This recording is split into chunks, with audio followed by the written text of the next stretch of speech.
Minggu pertama di bulan November 2020 saat dunia menghadapi COVID-19 pada saat ini, yaitu the pattern of Pentecost atau pola Pentakosta. Banyak hari ini kita terus belajar, khususnya gereja Tuhan. Saya sebagai hamba Tuhan belajar kepada banyak gereja di luar negeri, banyak gereja di dalam negeri. Itu tidak salah. Kita harus terus mengupgrade diri kita. Gereja harus terus mengupgrade keadaannya supaya bisa berkembang dan bertumbuh.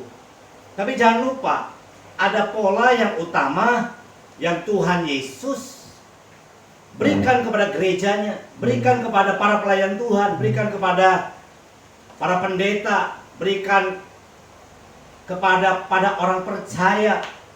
Dan saya percaya lewat COVID-19, saya nggak tahu kalau saya diingatkan untuk gereja Tuhan, untuk setiap para pendeta, untuk setiap hamba-hamba Tuhan, para pelayan Tuhan, orang percaya, kembali kepada pola yang dilakukan oleh Tuhan Yesus sendiri. Kita boleh belajar mengupgrade diri kita ke banyak gereja di luar sana, di luar negeri. Saya boleh sebutkan satu persatu. Kita boleh belajar meniru kepada gereja lain supaya gereja kita berkembang. Tapi jangan lupa, pola yang utama, yang esensi jangan ditinggalkan, karena pola ini yang harus kita lakukan. Dan saya percaya saya mendapat sebuah inspirasi, katakanlah lewat COVID-19, seolah-olah Tuhan ingin membawa kembali gerejanya untuk melakukan pola yang dilakukan oleh Tuhan Yesus. Mari kita lihat apa yang Tuhan Yesus lakukan di dalam pelayanannya. Dia datang ke dunia diutus oleh Bapa di surga.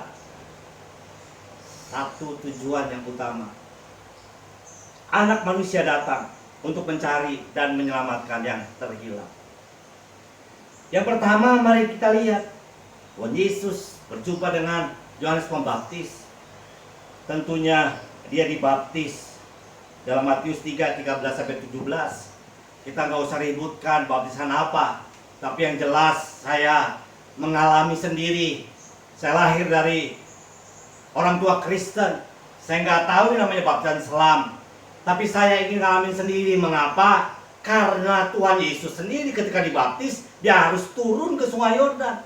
Mengapa mesti turun? Karena airnya mesti banyak. Karena baptisan yang Tuhan Yesus lakukan harus di banyak air.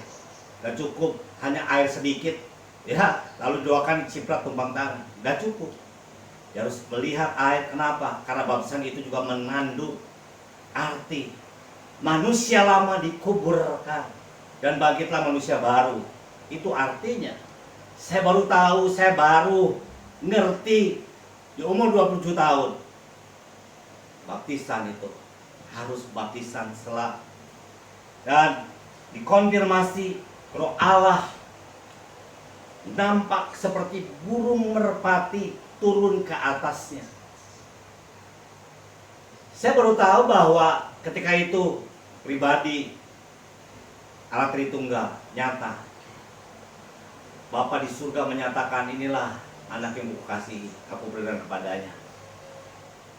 Ada perlambang Roh Allah, burung merpati yang kemudian ya sebagai simbol dari kehadiran Roh Kudus. Dan ada Tuhan Yesus, anak Allah yang tunggal.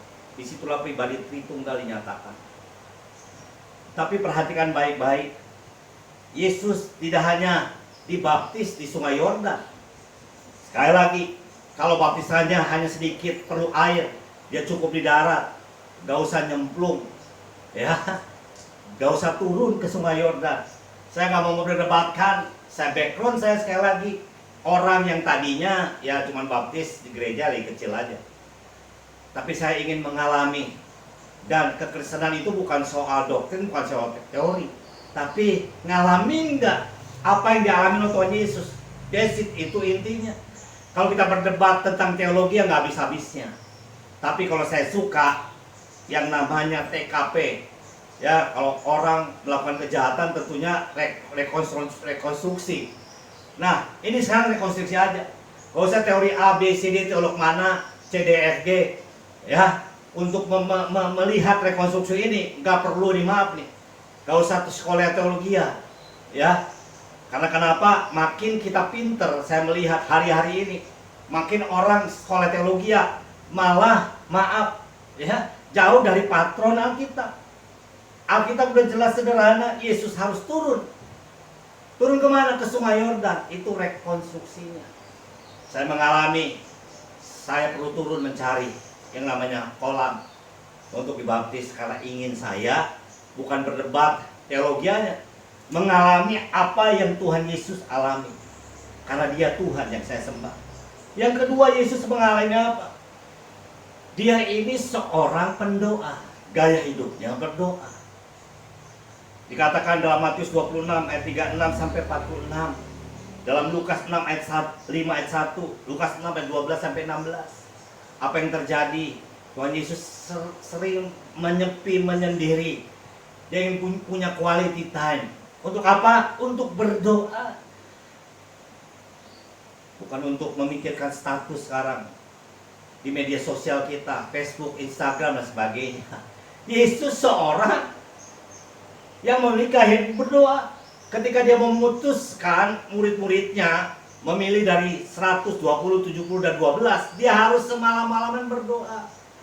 Ketika dia selesai melayani dengan mujizat 5 roti dan 2 ikan, dia lalu gak membagikan kartu nama, dia lalu gak selfie, foto-foto karena dia ingin tahu. Bukan, dia menyendiri untuk apa? Untuk berdoa. Baru Alkitab mencatat dia kemudian jam 3 subuh menyelamatkan murid-muridnya yang sedang perahunya diombang-ambingkan angin saka. Saudara, Tuhan Yesus membawa ketika muridnya Petrus, Yakobus, Yohanes ke taman Getsemani. Untuk apa? Untuk berdoa. Dan dia memberikan sebuah pelajaran yang berharga. Dia ingin segera melatih, mengcoach murid-muridnya. Memang roh menurut, tapi daging lemah. Yesus memberikan standar. Tidakkah kau bisa berjaga-jaga for 1 hour, 1 jam setiap hari? Untuk apa? Untuk berdoa. Untuk berdoa. Yesus melakukan penginjilan. Lukas 19 ayat 10, Lukas 18 ayat 1. Dia membawa murid-muridnya berkeliling dari kota ke desa. Untuk apa? Untuk melakukan penginjilan. Tadi dikatakan anak manusia datang untuk mencari dan menyelamatkan terhilang. Ketika Yesus akhirnya bangkit dari kematian hari ketiga, dan kemudian 40 hari bersama murid-muridnya, dan dia naik ke surga, apa yang dia lakukan? Dia memberikan perintah amanat agung. Amanat agung itu apa? Untuk setiap orang percaya dan gereja Tuhan, gerejanya melakukan penginjilan, melakukan pola yang telah dilakukan oleh Tuhan Yesus. Hari ini saya mau katakan, kalau kau jadi orang Kristen dan lahir baru, tapi keluargamu, papa mamamu, anak-anakmu, kakak adikmu gak pernah kau injili, saya mau katakan, engkau seperti saya dulu, Kristen tanpa pemahaman yang benar tentang pola yang Tuhan Yesus ajarkan di Alkitab. Saya mau kasih tahu kepada engkau tidak harus ke sekolah teologi untuk kau mengerti. Kau baca Alkitab seperti murid-murid yang lain, Petrus, Thomas, dan yang lainnya, Matius. Mereka tidak pernah mengecap dulu sekolah teologi, baru mengerti apa yang Tuhan Yesus lakukan. Karena mereka tahu Yesus seorang penginjil. Dan saya buktikan mereka melakukan penginjilan. Gak harus masuk sekolah teologi dulu, saudara. Ada orang berebut masuk sekolah teologi, kenapa? Karena ingin menjadi pendeta yang famous. Boleh-boleh aja, saudara. Hari ini banyak orang masuk sekolah teologi dan masuk media sosial karena dia mau cepat famous. Nggak apa-apa, silakan, sah-sah aja. Ya, hari ini banyak orang pelayan Tuhan seperti Ade Londok, saudara ya. Cuman ngomong sepatah kata langsung ngetop, tapi nggak melalui proses. Dan ini lagi viral. Tapi artis-artis, para pelawak seperti Sule, saudara ya, seperti Haji Bokir yang sekarang ini lagi kontroversi bersama Ade Londok. Mereka mengalami hari-hari di mana mereka menjadi pelawak itu makan di trotoar, mesti ngamen baru mencapai keberhasilan saat ini. Saudara, murid Yesus, mereka melihat bahwa Yesus membawa mereka untuk melakukan penginjilan. Selanjutnya Yesus kemudian dalam Matius 10 ayat 1 sampai 4 memilih 12 murid. Artinya apa? Yesus juga memuridkan. Hari ini gereja terlalu sibuk, saudara. Orang percaya terlalu sibuk cari ritme, cari pola untuk gereja. Padahal pola itu udah ditunjukkan oleh Yesus sendiri. Hari ini banyak para pelayan Tuhan, hamba Tuhan cari polanya apa nih yang tren. Ya, sekarang yang tren gereja apa yang tren? Nah, ini yang tren. Kita ambil, kita masukkan. Hari ini banyak orang percaya, banyak jemaat melihat khotbah-khotbah motivasional, saudara, sama batuan yang luar biasa, mencari pola. Polanya apa nih yang tren?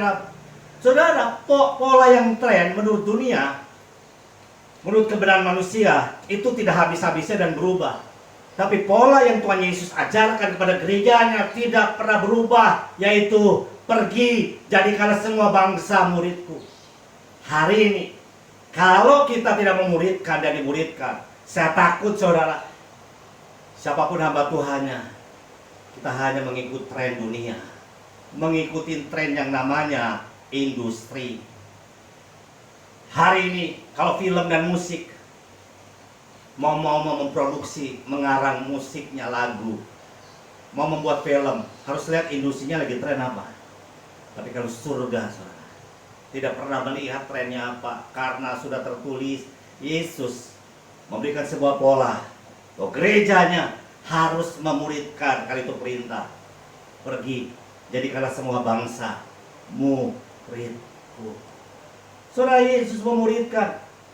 Dan hari ini perhatikan, pola itu dilakukan dan terjadi kepada murid-muridnya. Ketika Yesus naik ke surga, dan sebelum naik dia berpesan, kamu jangan pergi kemana-mana, tunggu di satu tempat. Untuk apa? Kisah 1 ayat 8, engkau akan menerima kuasa kalau Roh Kudus turun atasmu. Pola, saudara, dibawa dan diberikan pada murid-murid.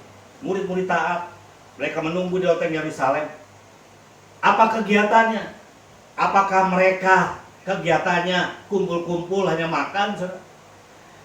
Jangan salah, hari ini pemuritan boleh aja, ada di kafe, ada di mall, ada restoran, tapi jangan lupa polanya tetap ada. Yang pertama, di Pentakosta hari itu terjadi. Kisah Para Rasul 1 ayat 14, Kisah Para Rasul 1 ayat 12 sampai 14. Maka kembalilah rasul-rasul itu ke Yerusalem dari bukit yang disebut Bukit Zaitun, yang hanya seperjalanan sahabat jauhnya dari Yerusalem.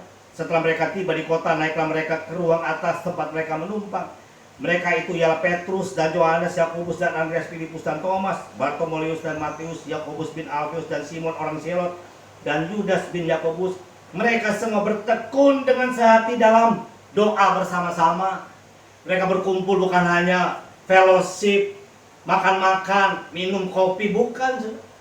Mereka melakukan apa yang Tuhan Yesus lakukan. Tuhan Yesus memberikan teladan bahwa gaya hidupnya berdoa. Tuhan Yesus itu melakukan doanya sampai bersungguh-sungguh, akhirnya dia bisa menang di Bukit Golgota. Hari ini engkau bisa menjadi orang percaya, menjadi orang Kristen. Tapi kalau engkau tidak suka berdoa, saya takut, saudara, engkau hanya melihat tren sekarang. Banyak hamba Tuhan, pendeta, gereja dalam dan luar negeri, engkau hanya mengikuti manusia, bukan mengikuti pola yang Tuhan Yesus ajarkan kepada dirimu. Saya ingat ketika saya lahir baru, saya lihat pola ini. Ini maaf, saudara, bukan sombong. Belum YouTube belum tren, Instagram belum ada, Facebook belum ada. Dan saya hanya membaca Alkitab. Saya belum masuk sekolah teologi, walaupun akhir saya memutuskan ambil S2 untuk kepemimpinan Kristen, MA. Dan saya meneruskan untuk MTH teologi sekarang. Itu perlu, saudara. Tapi yang perlu adalah apakah kita menghidupi pola yang Tuhan Yesus ajarkan kepada kita. Itu yang paling penting. Saya boleh membangun kubu doa saya. Saya ingat membangun sebuah kegerakan yang namanya PPRG tahun 96. Kita berdoa saudara dari jam 9 anak muda sampai gedung tidak bisa menampung di daerah Gunung Sahari. Jam 9 kita selesai jam 4, pulang jam 6 hari Sabtu saudara. Jam 6 subuh. Saudara tahu, kami tetap bergairah, kami pulang tidak lemes. Mengapa? Karena kami menangkap pola itu. Lainlah kegerakan demi kegerakan, kebangunan rohani anak muda terjadi. Apakah doa itu sekarang melempem? Enggak juga. Karena saya tahu pola itu bukan dari banyak pendeta, pengkhotbah tenar, pengkhotbah yang memberikan motivasi, no. Pola itu diberikan oleh Tuhan Yesus, itu dari Alkitab, dan itu yang saya lakukan. Murid-murid menanti untuk berdoa seperti yang Tuhan Yesus lakukan selama dia melayani di dunia. Apa yang terjadi? Kisah 1 ayat 8, kemudian Kisah Para Rasul 2 itu sampai 4, terjadi lawatan Roh Kudus. Di situ dikatakan judul perikopnya Pentakosta. Ketika tiba di Pentakosta, semua orang percaya berkumpul di satu tempat. Tiba-tiba turun dari langit suatu bunyi seperti tiupan angin keras yang memenuhi seluruh rumah di mana mereka duduk. Dan tampaklah kepada mereka lidah-lidah seperti nyala api yang bertebaran dan hinggap pada mereka masing-masing. Ayat 4, maka penuhlah mereka dengan Roh Kudus. Lalu mereka mulai berkata-katalah bahasa-bahasa lain seperti yang diberikan oleh Roh itu kepada mereka untuk mengatakannya. Saudara, pola itu berlanjut pada hari Pentakosta. Lidah-lidah api. Dikatakan itu mereka penuhlah dengan Roh Kudus. Waktu kecil saya dikatakan, ini bukan soal doktrin, kamu orang Kristen ada Roh Kudusnya. Ya saya percaya saudara. Saya percaya. Sekali lagi kita rekonstruksi. Apakah murid-murid gak ada Roh Kudusnya ketika berjumpa dengan Yesus? Direkrut jadi murid-murid. Tunggu dulu. Untuk mengartikan ini, kita nggak usah perlu sekolah teologi ya. Maaf. Rekonstruksi. Kalau murid-murid sudah dipenuhi Roh Kudus seperti saya dari kecil, kamu orang Kristen, percaya pada Yesus, datang ke gereja, kamu udah Roh Kudus, saya percaya. Tapi lewat Pentakosta ini, kenapa kira-kira ayat 4, maka penuhlah mereka dengan Roh Kudus. Dari situ saya tanya ketika saya lahir baru, apa maksudnya? Saya mencari tahu. Rekonstruksi di Alkitab setelah saya percaya, oh ternyata saya penuh Roh Kudus belum, saya perlu dipenuhi oleh Roh Kudus lewat yang namanya baptisan Roh Kudus. Alkitab berkata, murid-murid berkata, aku kali baptis oleh baptisan Yohanes Pembaptis, baptisan Yesus di Sungai Yordan. Tapi engkau perlu baptisan Roh Kudus, engkau perlu dipenuhi Roh Kudus. Mana ayatnya? Gak usah sekolah teologi ya, ada ayatnya. Kita rekonstruksi aja. Ini pola dari Alkitab udah baku kok. Gak usah diperdebatkan lagi. Letter lucknya ABC, oke. Ya, saudara yang punya kamus tetap buka Yunaninya, saudara. Akan menemukan hal yang sama. Mari kita lihat di hari Pentakosta terjadi, Kisah Para Rasul 2 ayat 14 sampai 40. Apa yang terjadi di situ? Ini rekonstruksi. Gak usah didebatkan lagi. Teori mana? Teori Alkitab, saudara yang saya pegang. Tetapi itulah yang difirmankan Allah dengan perantara Nabi Yoel. Petrus kemudian, karena dia penuh dengan Roh Kudus, dia mengkonfirmasi, mengkhotbahkan apa yang dinyatakan di dalam kitab Yoel. Akan terjadi pada hari terakhir, demikianlah firman Allah, bahwa aku mencurahkan Rohku ke atas semua manusia. Maka anakmu, laki-laki dan perempuan akan bernubuat, dan turun-turunamu akan mendapat penglihatan-penglihatan, dan orang-orangmu yang tua akan mendapat mimpi. Juga ke atas hambaku, laki-laki dan perempuan, akan kucurahkan Rohku pada hari itu, dan mereka akan bernubuat, dan aku akan mengadakan mujizat-mujizat di atas, di langit, dan tanda-tanda di bawah di bumi, darah dan api dan gumpalan asap. Matahari akan berubah menjadi gelap gulita, dan bulan menjadi darah sebelum datang hari Tuhan, hari yang besar dan mulia. Dan barang siapa yang berseru, lihat, kepada nama Tuhan akan diselamatkan. Apa yang terjadi setelahnya? Petrus berkhotbah, Petrus menginjil di hari Pentakos. Itulah amanat agung yang pertama dilakukan. Yesus sebelum naik ke surga, dia berpesan pada murid-murid, pergi jadikanlah semua bangsa muridku. Di hari Pentakos, Petrus dipenuhi Roh Kudus. Ingat, dipenuhi Roh Kudus. Baru di hari Pentakos, Petrus berkhotbah. Dan apa yang terjadi? Saudara, mereka semua di loteng itu dipenuhi Roh Kudus dan kebangunan rohani terjadi. Nah, apa indikasi kebangunan rohani? Ini indikasinya. Kita boleh berdoa jengking-jengking untuk kebangunan rohani, tapi ini indikasinya. Sebuah kebangunan rohani terjadi kalau ada indikasinya. Apa indikasinya? Kisah Para Rasul 2:41. Ya, cara hidup jemaat yang pertama, orang-orang yang menerima perkataannya itu memberi diri dibaptis. Dan pada hari itu juga mereka bertambah kira-kira 3.000 jiwa. Indikasi sebuah kebangunan rohani. Kalau ada jiwa diselamatkan, itu indikasinya. Kita boleh menerima baptisan Roh Kudus, lawatan Roh Kudus. Tapi hari ini, kalau rohani cuma cengkang-jengking, hanya berbahasa roh, gelepar-gelepar, saudara, saya juga mengalaminya. Tapi Alkitab berkata, indikasi kebangunan rohani yang sesungguhnya lewat baptisan Roh Kudus, kekuatan Roh Kudus, lewat kuasa Roh Kudus, ada jiwa-jiwa yang kita menangkan. Saya mengulang-ulang, ketika saya menerima lawatan Roh Kudus, baptisan Roh Kudus, saya bukan hanya show of force, pamer bahwa saya lebih rohani. Yang saya lakukan adalah menginjili orang tua saya. Tahun ke-11 saya menangkan mereka. Saya injili mereka. Saya injili kakak saya 9 tahun, tahun ke-9 kakak saya dimenangkan. Saya injili banyak orang, dan beberapa dari mereka saat ini menjadi pelayan Tuhan yang sungguh-sungguh. Saudara, indikasi kebangunan rohani yang sesungguhnya bukan ditingkat di mana kau berbahasa roh, walaupun itu berguna untuk kita menaikkan doa dan pujian penyembahan, untuk membangun iman kita. Bukan hanya kita manifestasi tumbang lalu rebah, bukan. Indikasi kebangunan rohani yang sesungguhnya ketika kita menerima lawatan Roh Kudus, maka ada jiwa-jiwa yang kita menangkan. Perhatikan baik-baik, setelah Pentakosta terjadi, apa yang dilakukan oleh murid-murid? Setelah lawatan Roh Kudus dilotek, Kisah Para Rasul 2:41-47, ini rekonstruksi. Sekali lagi, gak usah perlu belajar di sekolah Alkitab. Ini rekonstruksi Alkitab, saudara. Alkitab langsung letterlek ngomong. Kisah Para Rasul 2:42, mereka bertekun dalam pengajaran rasul-rasul dan dalam persekutuan, dan mereka selalu berkumpul untuk memecahkan roti dan berdoa.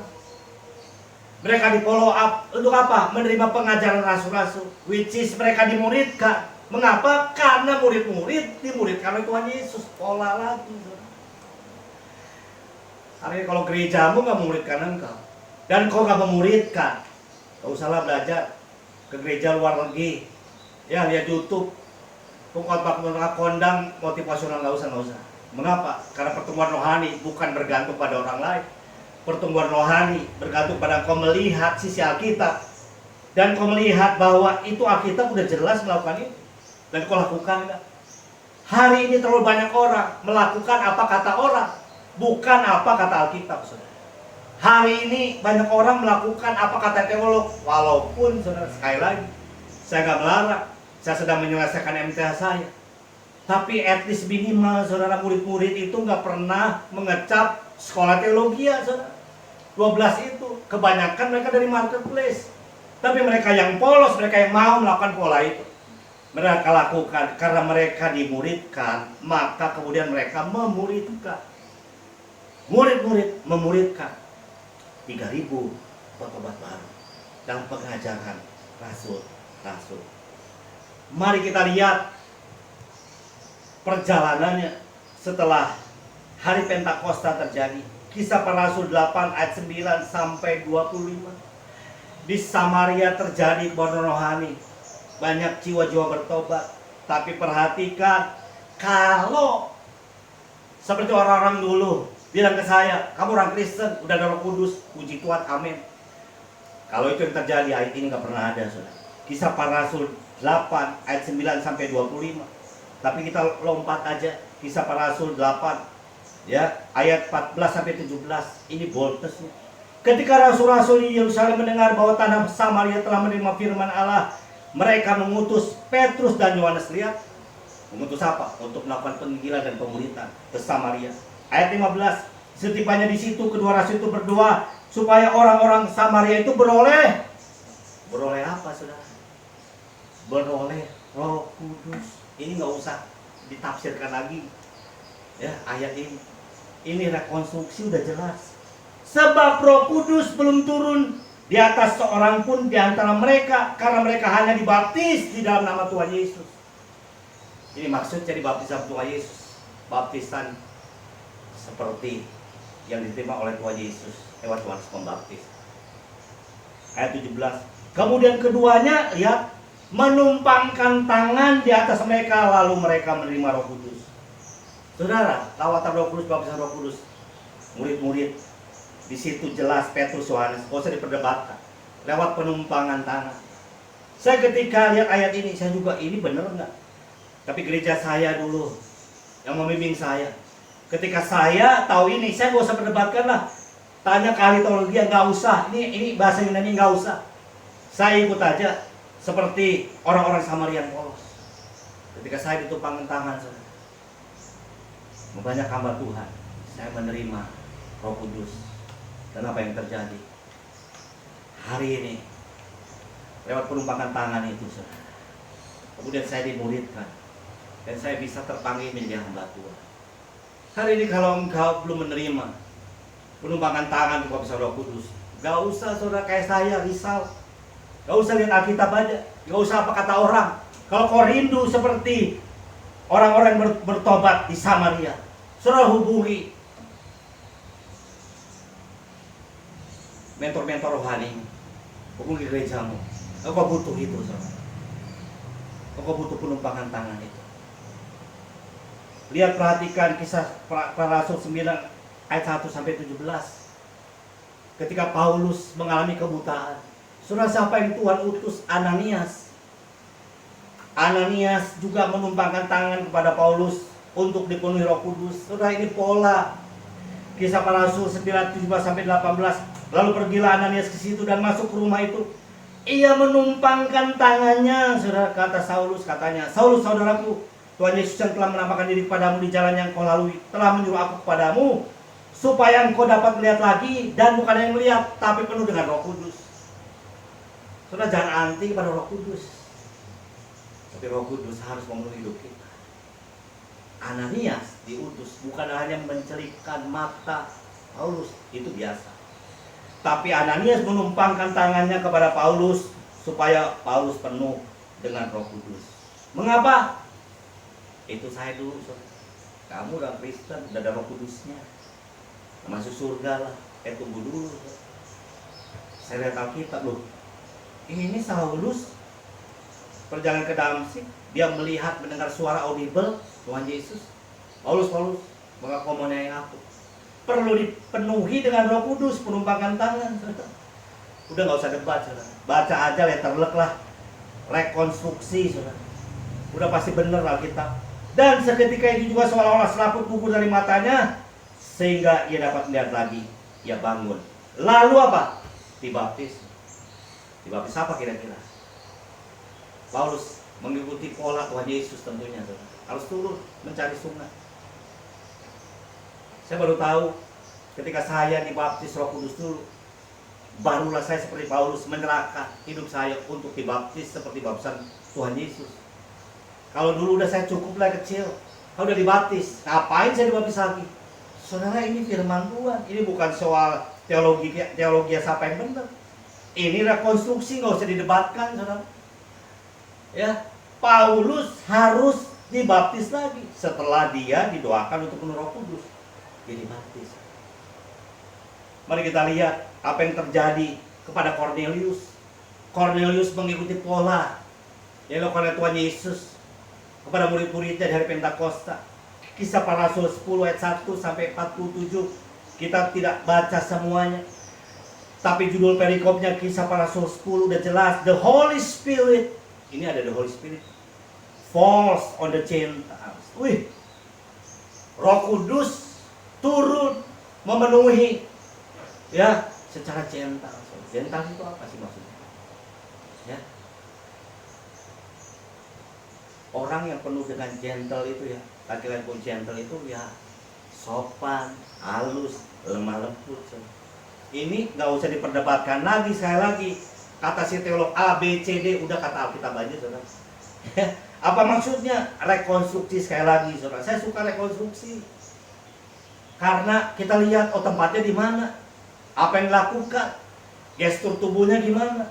Ayat 44 Kisah Para Rasul 10, ketika Petrus sedang berkata demikian, waktu dia berkhotbah, saudara, turunlah Roh Kudus ke atas semua orang yang mendengarkan pemberitaan itu, dan semua orang percaya dari golongan bersunat yang menyertai Petrus tercengang-cengang karena melihat bahwa karunia Roh Kudus dicurahkan ke atas bangsa-bangsa lain juga. Jadi karunia Roh Kudus, kepenuhan Roh Kudus dicurahkan kepada semua bangsa yang bukan termasuk bangsa Yahudi. Sebab mereka mendengar orang-orang itu berkata-kata dalam bahasa roh dan memuliakan Allah. Lalu kata Petrus, bolehkah aku mencegah untuk membaptis orang-orang ini dengan air? Membaptis dengan air, sedangkan mereka telah menerima Roh Kudus sama seperti kita. Lalu ia menyuruh mereka dibaptis dalam nama Yesus Kristus. Kemudian mereka meminta Petrus supaya tinggal beberapa hari lagi bersama-sama dengan mereka. Rekonstruksi. Ya. Cornelius dalam rumahnya dipenuhi dengan Roh Kudus, isi rumahnya. Lalu mereka menyerahkan diri, kata Petrus, kalau gitu dibaptis dengan air. Baptisan yang Tuhan Yesus terima dari Yohanes Pembaptis. Mari kita lihat apa yang dilakukan Paulus setelahnya. Paulus mengikuti pola Tuhan Yesus, mengikuti pola Pentakosta. Dia memiliki gaya hidup berdoa. Saking dia memiliki gaya hidup berdoa, rekonstruksi sekali lagi, ya. Ketika dia di penjara Filipi bersama Silas, lalu dia ngajak Silas untuk berdoa, memuji Allah. Saking mereka berdoa dan memuji Allah kenceng, tahanan-tahanan bisa lain mendengar. Wih, ini Paulus ikutin pola. Lalu apakah Paulus nggak menginjil? Waduh, Kisah Para Rasul 14 ayat 21. Rekonstruksi lagi, salah satu ayat mengatakan, kembali ke Antiokhia, Paulus dan Barnabas memberitakan Injil di kota itu dan memperoleh banyak murid. Paulus mengikuti pola, kita tahu muridnya ada banyak. Beberapa di antaranya Timotius, Silas, Titus, Priscilla, Aquila. Saudara, makanya ikutilah pola Alkitab, ikuti pola Tuhan Yesus, ikuti pola Pentakosta. Kita boleh banyak mendengar khotbah-khotbah yang luar biasa, penuh karisma dan menggelegar di akun-akun media sosial kita, saudara. Tapi jangan lupakan, kalau pola ini nggak ada, saya takut kita semua mengikuti kebenaran manusia, bukan mengikuti kebenaran firman Tuhan. Paulus dan Barnabas sekali lagi memberitakan Injil di kota itu, yakni di Antiokhia, dan memperoleh banyak murid. Di sini dikatakan bukan banyak believers, new believers, bukan. Tapi mereka memuridkan Antiokhia. Mari kita lihat Kisah Para Rasul 19 ayat 1 sampai 7. Paulus mempraktekkan apa yang Tuhan Yesus praktekkan. Kemudian mempraktekkan ke-12 murid yang mereka praktekkan. Kisah Para Rasul 19 ayat 1 sampai 7. Ketika Paulus di Efesus, ayat ini berbunyi, ketika Apolos masih di Korintus, Paulus sudah menjelajah daerah-daerah pedalaman dan tiba di Efesus. Di situ didapatinya beberapa orang murid. Katanya kepada mereka, lihat, didapatinya beberapa orang murid. Katanya kepada mereka, sudahkah kamu menerima Roh Kudus? Tuh ditanya, sudah. Ini rekonstruksi, udahlah nggak usah debat. Teolog ABCD, Alkitab aja ngomong. Paulus nanya, kamu udah terima Roh Kudus? Kenapa mesti ditanya? Ditanya, saudara. Ketika kamu menjadi percaya, jadi murid Kristus di Efesus, ketika mereka percaya ditanya, kamu udah terima Roh Kudus? Ditanya, saudara. Akan tetapi mereka menjawab dia, menjawab Paulus, belum, bahkan kami belum pernah mendengar bahwa ada Roh Kudus. Nah, loh, sudah saya sama. Kamu udah ada dari kecil, udah ada Roh Kudusnya. Puji Tuhan, haleluya, masuk surga. Saya percaya. Tapi ini maaf,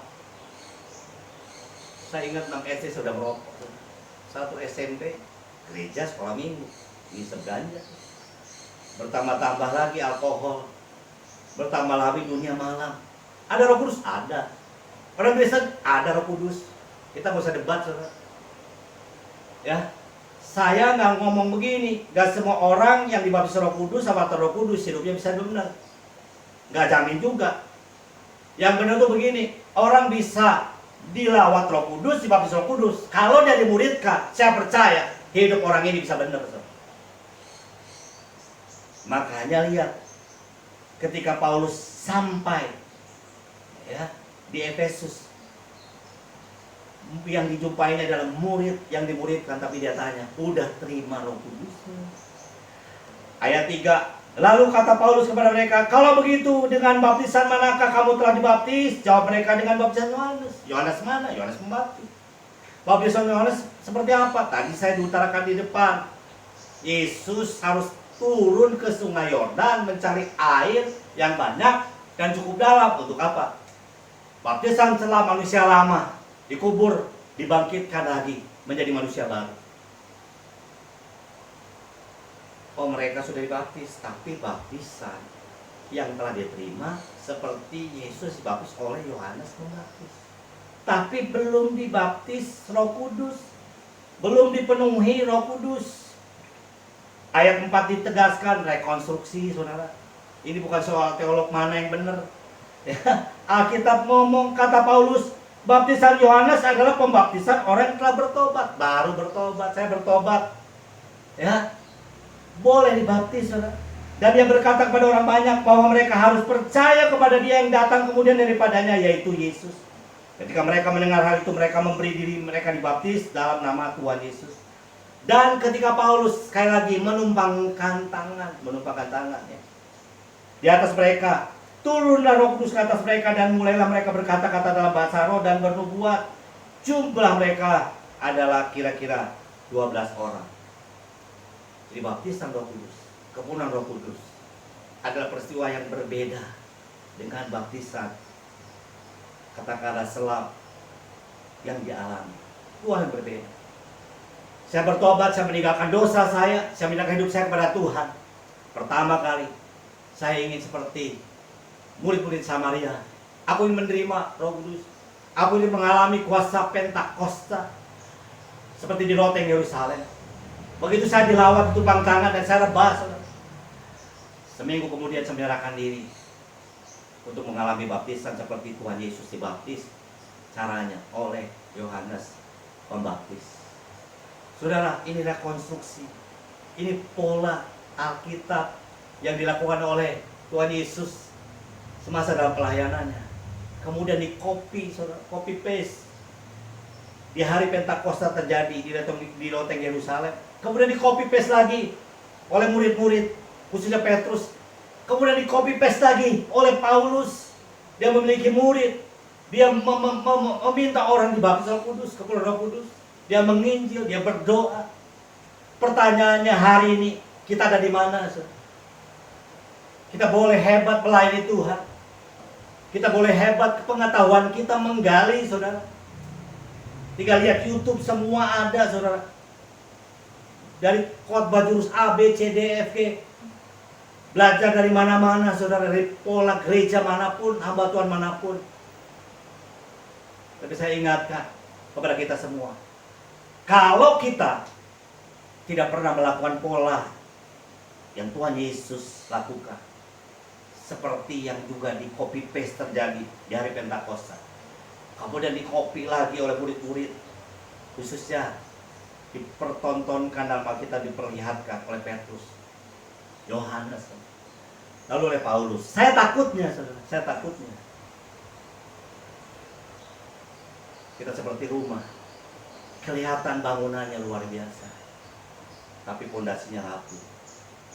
Karena kita bukan belajar dari pola yang sesungguhnya. Hari ini lewat COVID-19, saya mengajak kita semua. Adakah pola itu kita tetap lakukan?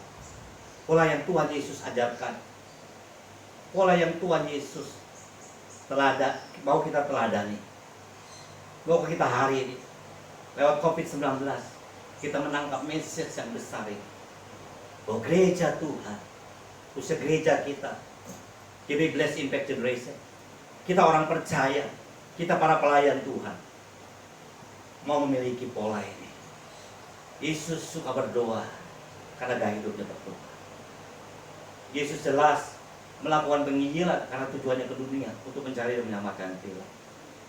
Yesus memuridkan karena dia jelas memilih dari 120, 70 dan 12 murid yang dia mentor sampai dia naik ke surga dari pergi jadikanlah semua bangsa muridku. Hari ini saya berharap kita semua menangkap message ini.